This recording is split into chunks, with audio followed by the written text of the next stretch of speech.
on draft choices.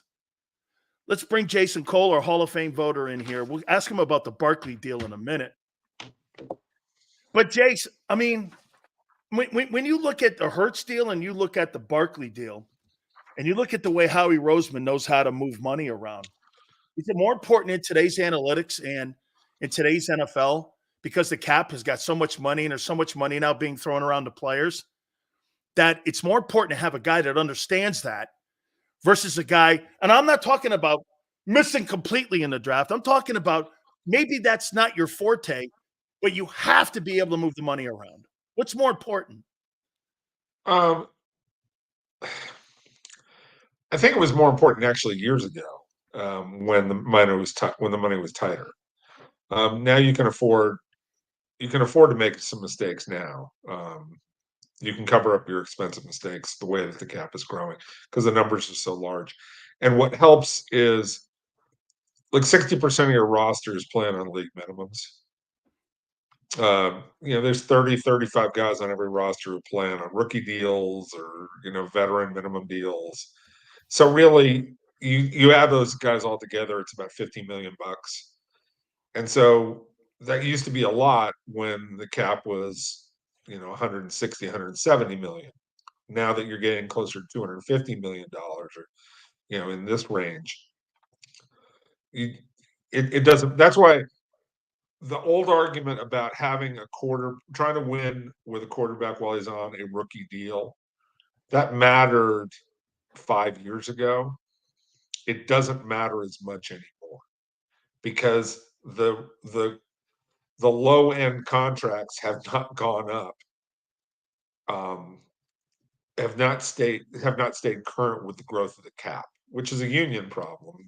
And let's not get down that line because it's too complicated. But you can still put together your roster for relatively cheap, and you can make some mistakes. Now it helps. Don't get me wrong. What Howie's doing is wise, and when you're smart enough to identify a quarterback early and pay him earlier, and tie him up with numbers that work, you can then tie up the best running back who's on the market this year. You went and got him on a pretty reasonable deal. And even then, because running backs are so easy to replace, he doesn't have enough leverage to really command a huge top dollar deal. Like I was listening to somebody this morning talk about the old Adrian Peterson deal. I think it was 8 years, $60 million. If you did that relative to where the cap is now, that would be $180 million deal. You're okay. 200 million, right? Yeah, right. It'd be a ridiculously large deal compared to where the cap is now and the value of that contract. It would just be enormous, right? As it should be for a guy like Adrian Peterson. And I'm not saying that Barkley is Adrian Peterson, but he was the best running back on the class, and he got a 3-year deal for a max out of $37 million. That's barely half of what Adrian Peterson got years ago. We're talking about peanuts for running backs now. We're talking about paying those guys nothing relative to the cap. So maybe I'm just looking at that number too much, sure. Jace.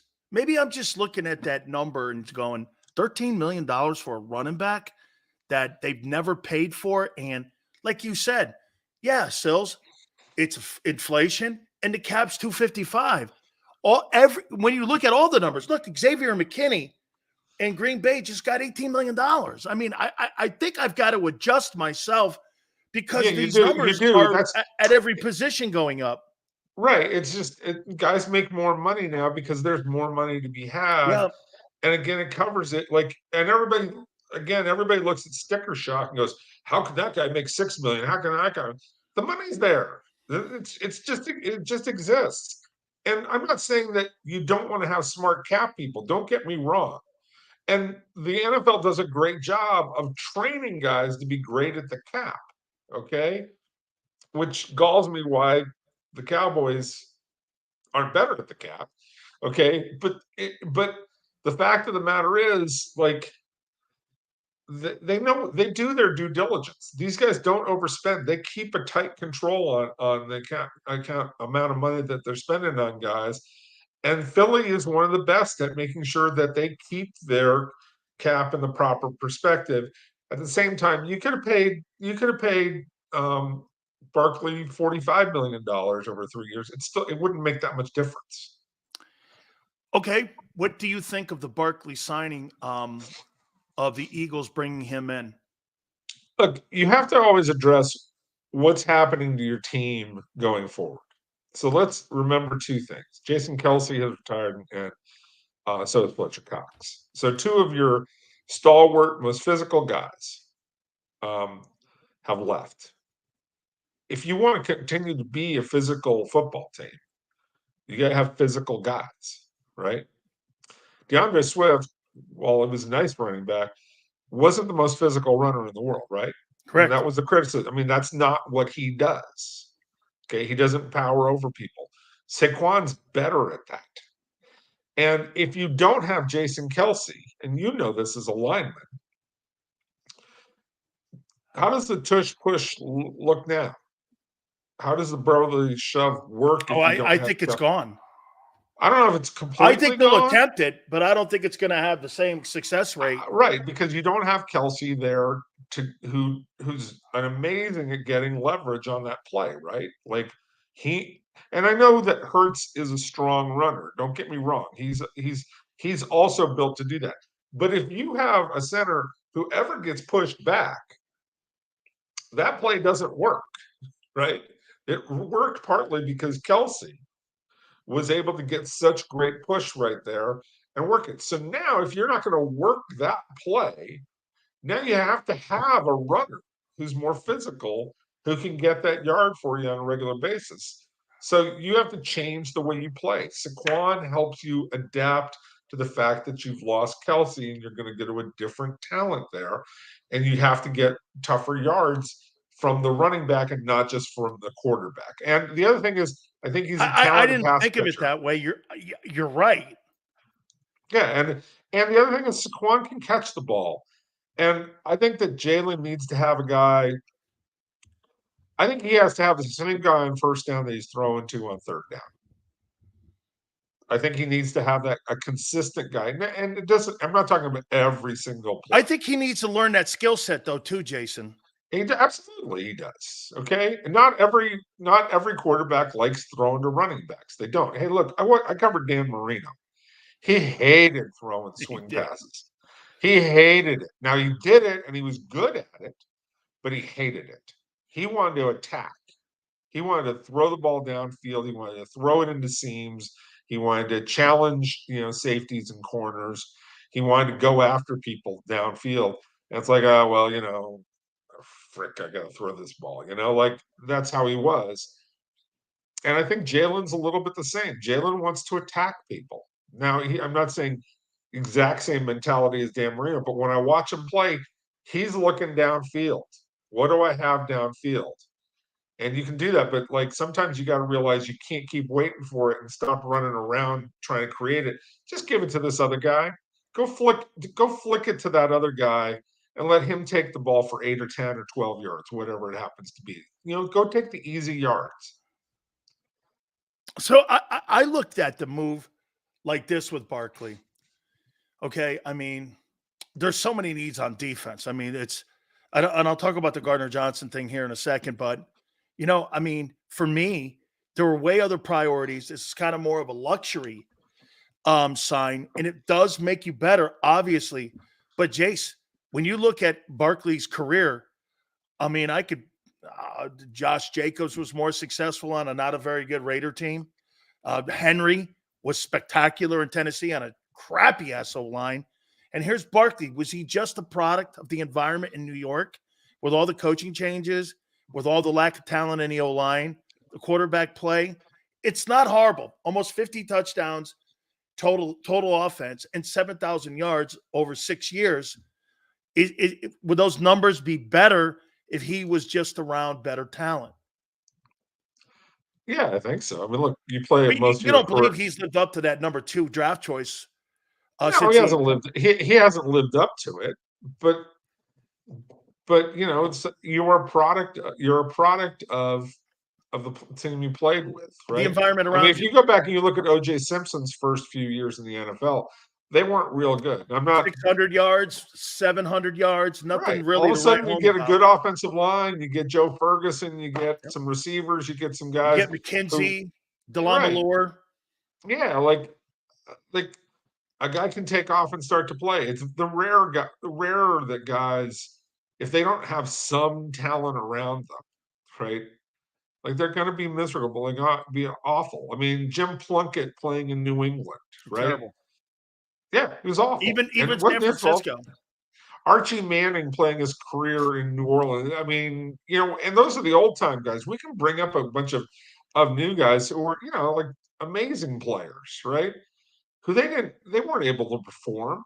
And you and I both know why. Like they had no help. They had nothing around them. They didn't produce titles. They didn't produce stats because there was nothing there. Like defense are like, well, look, we're just gonna take you away. You're not doing anything in this game. So I just there's a certain point where you just look at a guy and you say, look at him play. And you say, watch the tape, and you say, if I take that guy and I put him around better people, is he going to perform better? Is he going to do more things? And the answer is yes. I mean, you put him next to AJ Brown, Devontae Smith, you got the tight end. And yeah, they got to replace Kelsey, but okay, they'll find a center. He's They not got going to be Cam as good as Jurgens.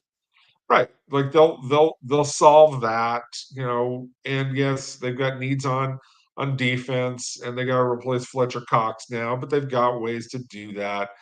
And so your team's always in transition. Go get good players. Saquon Barkley is a good player. Is he a great player? I think we're going to find out. How about this? Is it more pressure or less pressure now on Hurts when you have, check it out. Jace, I don't know if you've ever seen this or I've ever seen this. You listen to the high quality picks. AJ Brown, a second rounder. Landon Dickerson, second rounder. Cam Jurgens, center, second rounder. Lane Johnson, first rounder. Devontae Smith, first rounder. Dallas Goedert, second rounder, tight end. Quarterback, second rounder. Running back, second pick in the draft. You think there's more or less pressure when you're talking about Jalen Hurts now to show that he could take that group and that group of all-stars now, not just to the playoffs, but also across the finish line now and win a Super Bowl? I don't know if there's more. I mean, like there's a ton of pressure on him before, right? Look, go perform. If you fail and you don't deliver a If you Super fail, Bowl with you're that, right. If you don't win, or if there's not a really good excuse for you to not win, right? Then yeah, people are going to rip you, but they were going to rip you anyways, right? Like, okay, they're going to kid on you anyways. I believe is if you have a franchise quarterback, always make sure you give him weapons. Give him guys who are going to make the job easier. well, he's I mean, got him now. right. Peyton Manning.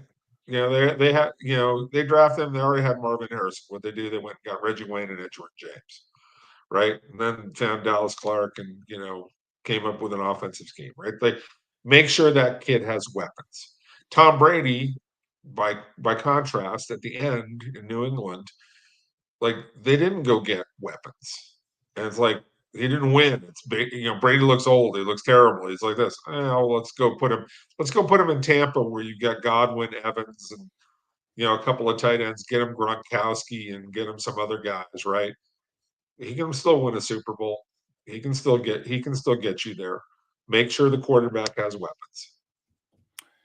What do you make of that little Tiki Barber conflict that he had with Bart? Here, Jace, you may disagree with me. Tiki Barber is by far one of the most hated men by all NFL players because of his attitude that he had. And when he tried to come back, not one team offered him a spot on a 90-man roster for training camp. He used to kill Barkley in New York before Barkley even got his New York Giants helmet. Is it right? jealousy? But if you know that going in, why do you care what he thinks? Like, don't.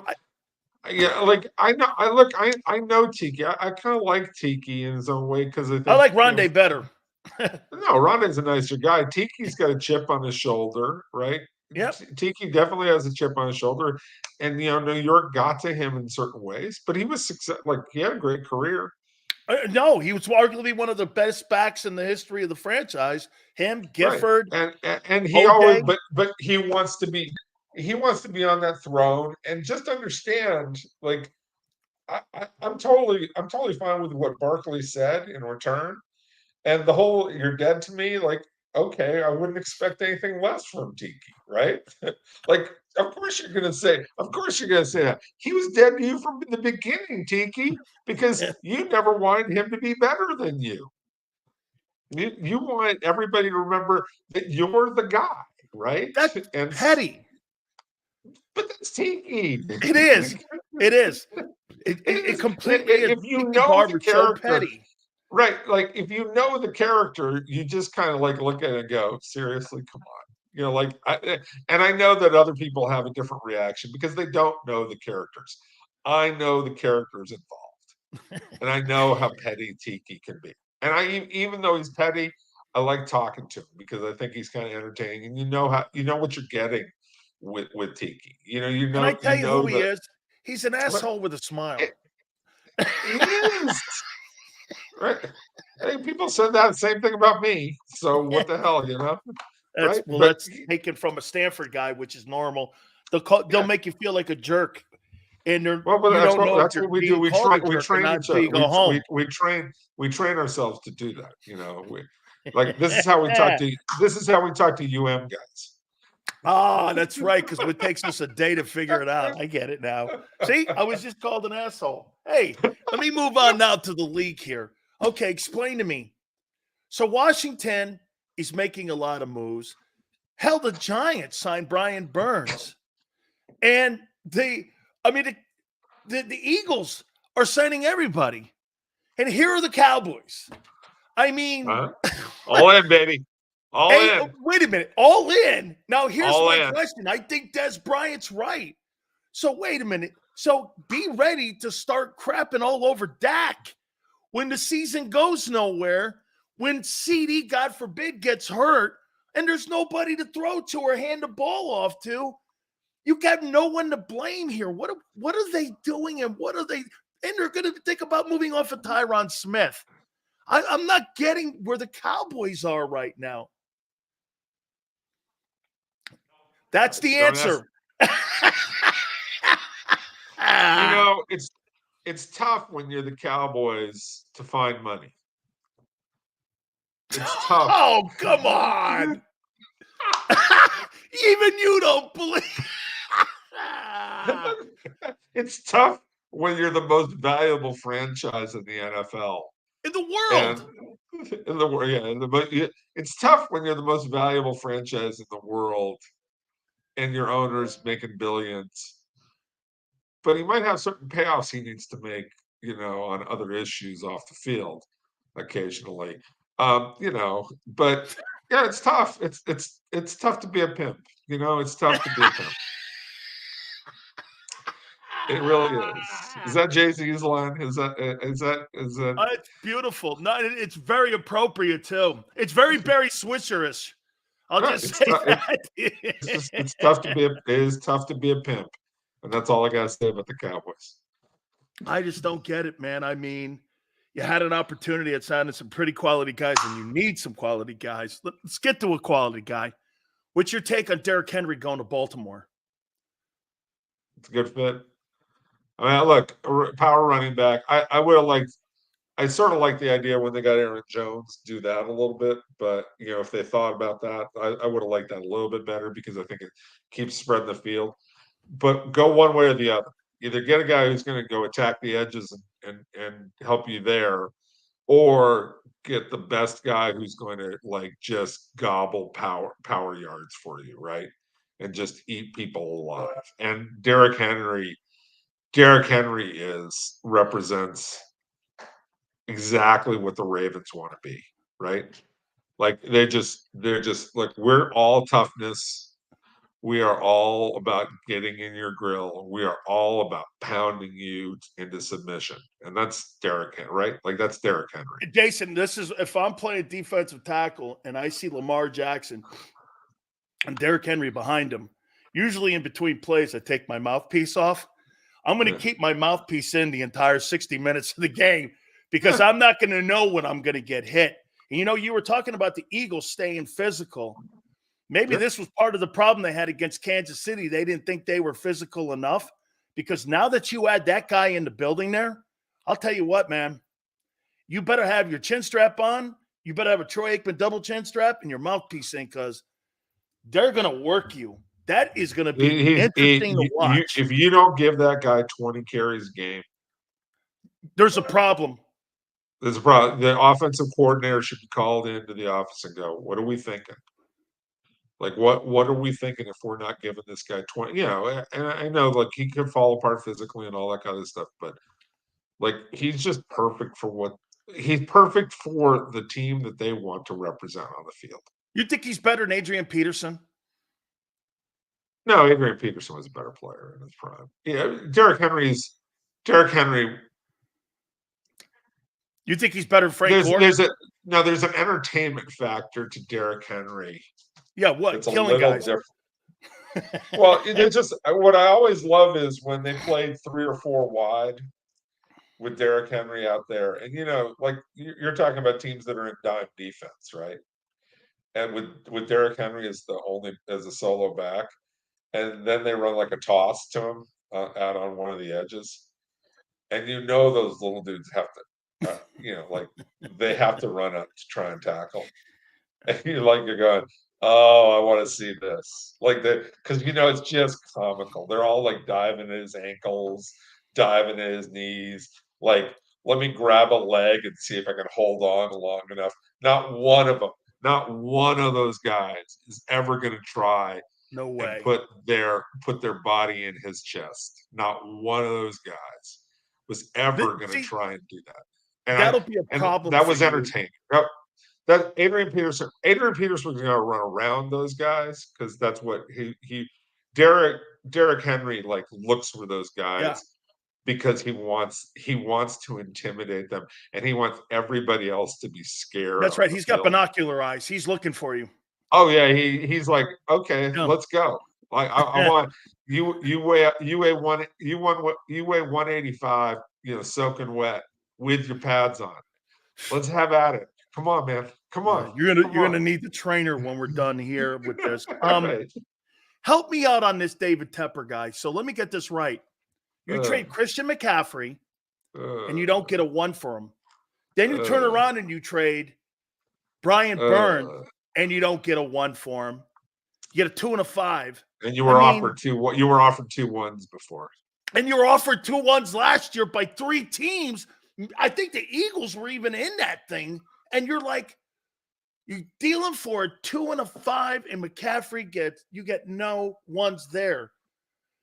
I mean, Dan Morgan, I love. I mean, he's Kane. We're boys.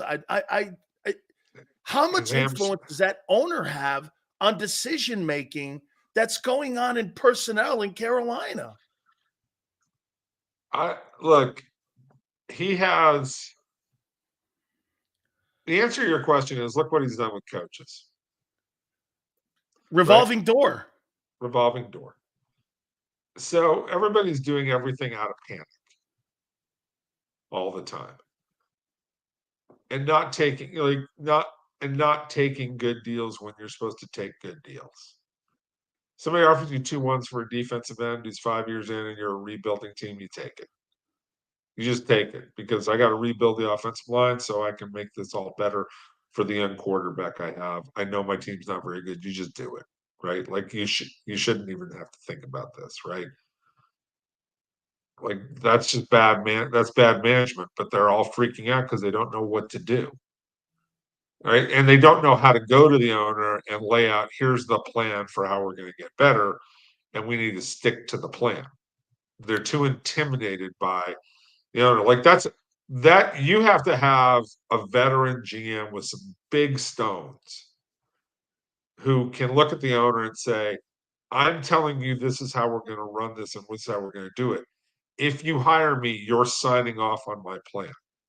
If you See, don't want to hire me, don't. You don't. Jay, I think the good GMs do this before free agency and before the draft. They have a meeting, and then you ask for the parameters of what I can work within and the guardrails. What I don't like is the owners that you have to cross every deal across the table to and have them involved in it when they're not really football people. Now, I get it's their toy.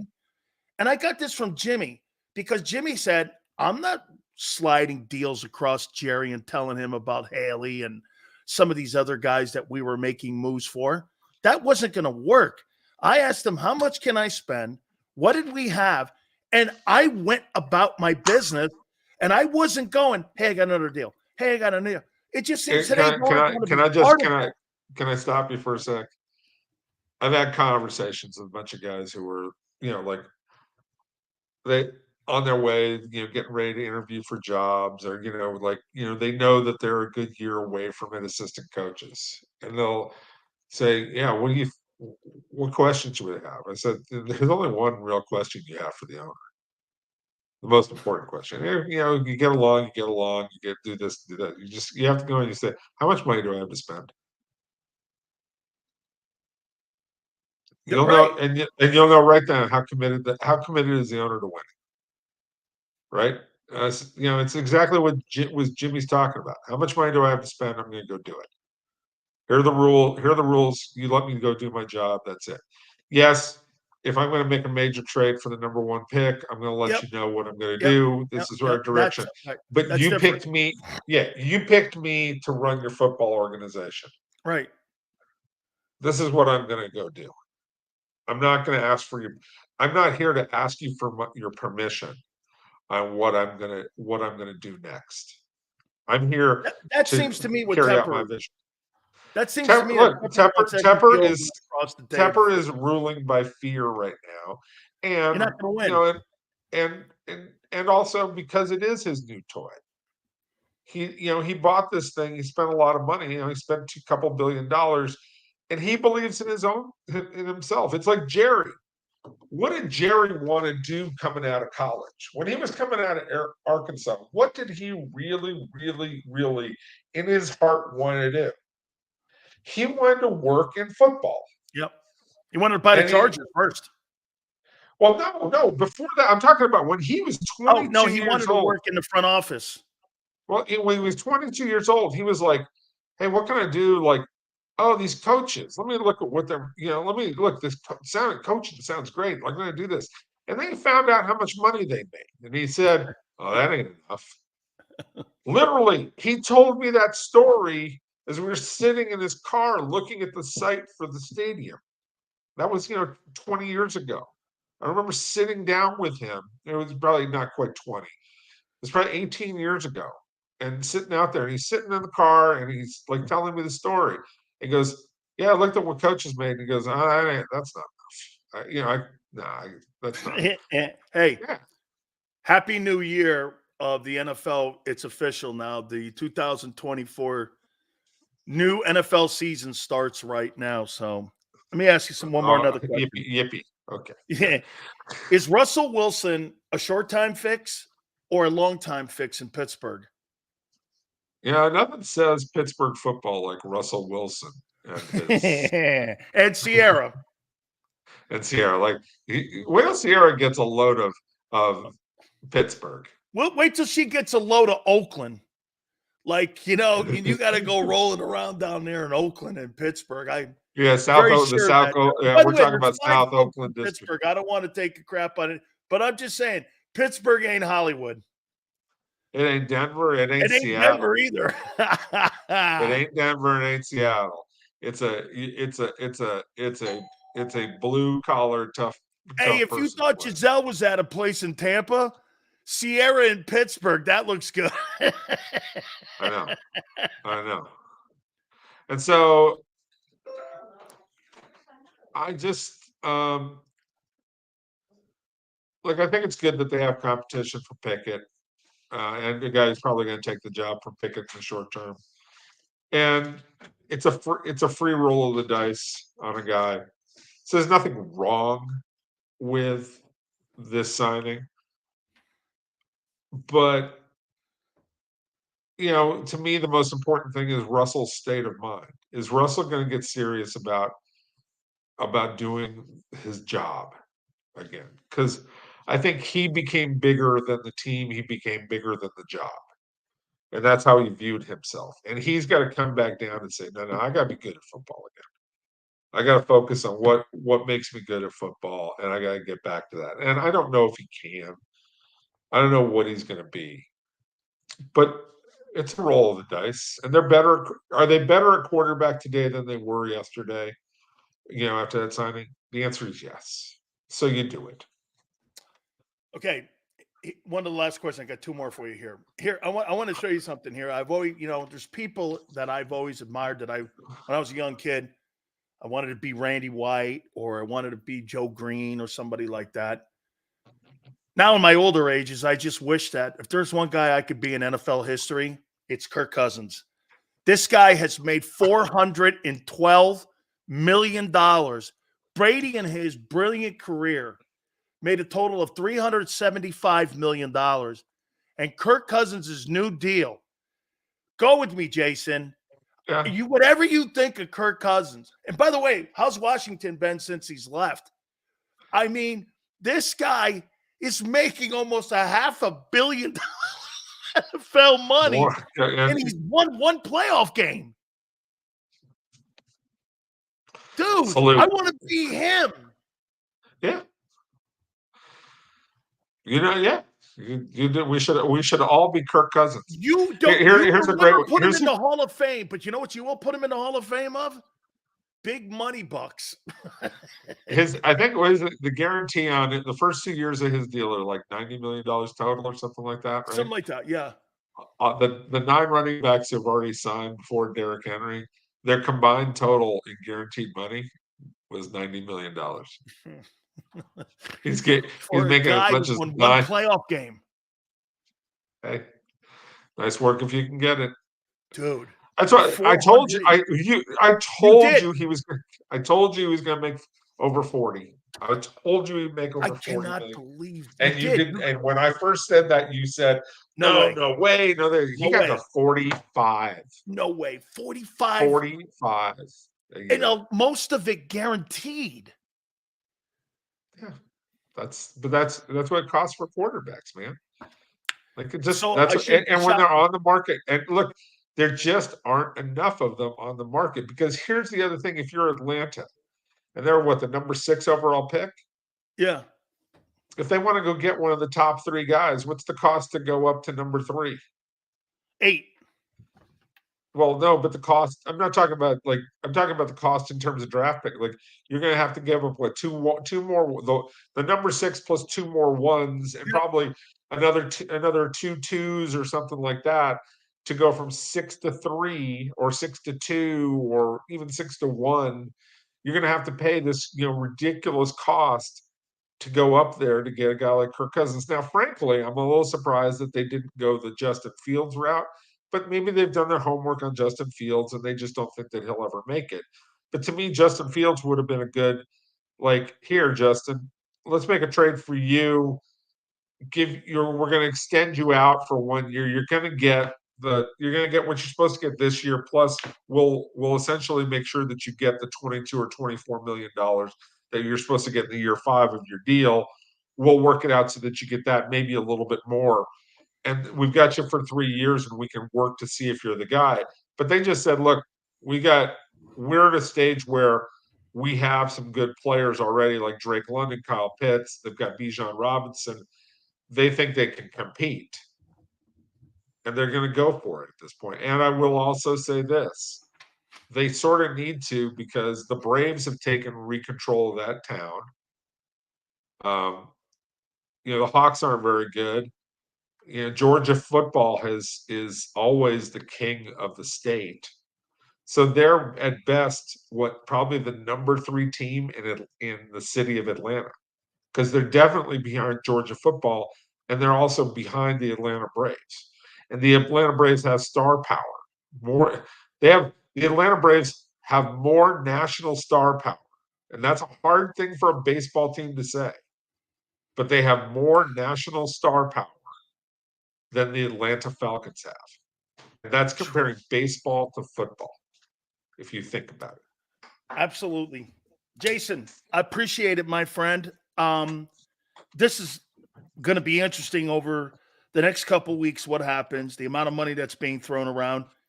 You were spot on with Kirk Cousins and such. I mean, I can't believe the money. I mean, look at Mayfield even got 3 years, $100 million. I mean, yeah, it's really 2 years, 50. Yeah, right. With the money that they gave It's him up really, front. which, God bless them. I'm like, any guys who make money, good for them. I will say this, and I'll make this prediction for you. The owners in a couple of years are going to be griping like crazy about the amount of overpayment they do because the cap is going up. They're Right? going to cap the number you can make on the quarterbacks you watch. No, they won't do that. They won't care. But you know what they're going to do? The better argument is this. They're going to say, we need to take a percent. We're going to take a percent. We're going to slice a percentage off of you, another point or two, and because this is getting ridiculous on the cap. We can't even pay the guys we have. And the reason that happens is to get back to a point I made earlier. The NFLPA keeps making a mistake. The guys who are just coming into the league need to get paid more. Like minimum salaries for guys should be $1 million. Should start at $1 million, and then go up from there. They're creating a haves versus have-not situation, and the owners will use that to their advantage down the line, and they will take more percentages off the total. And I know there's no listener out there who really cares to hear this because they don't care about how much money the players make. They just want to know who's on my team, and I get that. But the owners they're going to just destroy the players in the next negotiation because of how much the cap is going up and how much they're paying to guys who are just not really in their mind or the public's mind worth the money. Absolutely. Jason, thank you so much, my friend. I appreciate it. We'll catch you next week. Absolutely. Be good. Thank you, my friend, Hall of Fame voter, our good friend, Jason Cole. We appreciate it. Yahoo Sports. Hit the like button. Don't forget, Keith Byers is going to join us at 5:30 Eastern. He said some interesting things about the Barkley deal. And I hadn't thought about this. I want to expand on that. Hit the like button. Keep it here, National Football Show.